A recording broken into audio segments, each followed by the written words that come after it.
मुंबईची लाईफलाईन असलेल्या लोकलमध्ये तिन्ही मार्गावर दिवसेंदिवस गर्दी वाढत चालली आहे. त्यामुळे गर्दीत वाद आणि धक्काबुक्कीची घटना नवीन नाही. पण याच गर्दीत होणाऱ्या वादातून एका प्रवाशाचा खून झाल्याची घटना समोर आली आहे.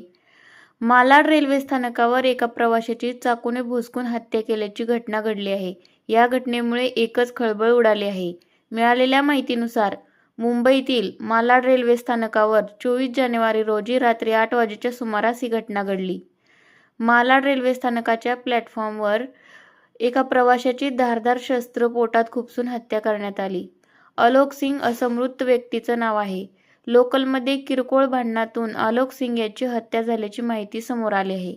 लोकलमध्ये आलोक सिंग यांचं एका प्रवाशासोबत कुठल्या तरी कारणावरून वाद झाला होता. या वादाचं रूपांतर हाणामारीत झालं. लोकलमधून उतरण्याच्या कारणावरून हे भांडण झालं होतं. मालाड स्थानकावर प्लॅटफॉर्म क्रमांक 1 वर लोकल थांबल्यानंतर दुसऱ्या प्रवाशांसोबत असलेल्या धारदार शस्त्राने आलोक यांच्यावर हल्ला केला.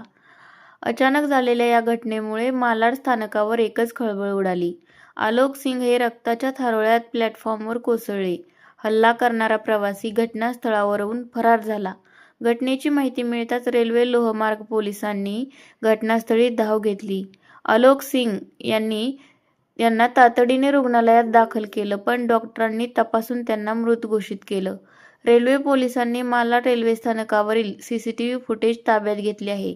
या सीसीटीव्ही फुटेजच्या आधारे पोलीस आरोपीचा शोध घेत आहेत.